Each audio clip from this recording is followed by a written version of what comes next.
പാലപ്പൊക്കെ ഭയങ്കര ഇഷ്ടമാണെങ്കിലും അത് ഉണ്ടാക്കണ കാര്യം ആലോചിച്ച് കഴിഞ്ഞ് കഴിഞ്ഞാൽ പതുക്കെ ആ ഇഷ്ടമൊന്ന് കുറയാറാട്ടോ എൻ്റെ ഒരു പതിവ്. പക്ഷേ എപ്പോഴും എപ്പോഴും ഇങ്ങനെ കുറഞ്ഞു കഴിഞ്ഞാൽ പിന്നെ അത് നമുക്ക് തിന്നാൻ പറ്റില്ലല്ലോ. അപ്പോൾ അതിനൊരു വിദ്യം കണ്ടെത്തണം. പച്ചരി കുതിർത്ത് അത് അരച്ചുണ്ടാക്കൽ എൻ്റെ എന്തോ അങ്ങോട്ട് സക്സസ് ആവാറില്ല.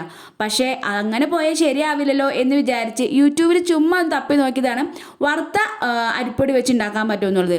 അപ്പം അതിന് റിസൾട്ടും കിട്ടി. അപ്പം തന്നെ കിട്ടിട്ടോ. അപ്പം പിന്നെ നമ്മൾ ചെയ്തിരിക്കുന്നത് ശരിയല്ലല്ലോ. അങ്ങനെ ആദ്യമായിട്ട് ചെയ്ത് കഴിഞ്ഞപ്പോൾ അങ്ങോട്ട് സക്സസ് ആയി.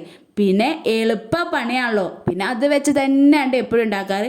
പക്ഷേ നമ്മുടെ ഈ പഴമക്കാർ പറയണ പോലെ ഉപ്പോളം വരില്ലല്ലോ ഉപ്പിലിട്ടത് എന്ന് പറയണ പോലെ കേട്ടോ. ആ പച്ചരി വെച്ചുണ്ടാക്കുന്ന ആ ടേസ്റ്റ് ആണ് കിട്ടിയില്ലെങ്കിലും തരക്കേടില്ലാത്ത രീതിയിൽ നമുക്കത് അങ്ങോട്ട് ഒപ്പിച്ചെടുക്കാം. അതിനായിട്ട് വറുത്ത അരിപ്പൊടി എടുക്കുക. അതായത് നമ്മുടെ ഇടിയപ്പത്തിൻ്റെ ഒക്കെ പൊടി, തരിയില്ലാത്ത പൊടി എടുത്തിട്ട് അതിനകത്തേക്ക് ചോറ് അരച്ച് ചേർക്കുക.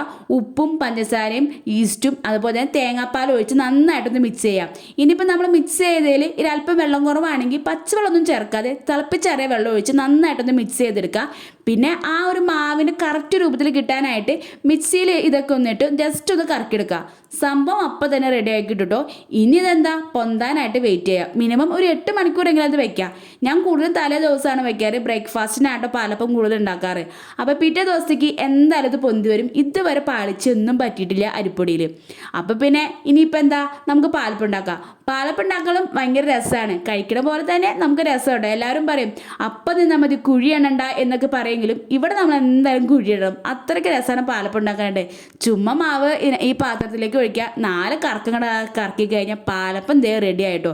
പിന്നെ അവസാനത്തെ പാലപ്പത്തിൻ്റെ മാവിൽ ഒരു അല്പം പഞ്ചസാര ചേർക്കും, ഒരു മധുരം കിട്ടാനായിട്ട്. പിന്നെ പാലപ്പാണോ പാൽച്ചായയും അതുപോലെ തന്നെ ഇഷ്ടം മസ്റ്റാ.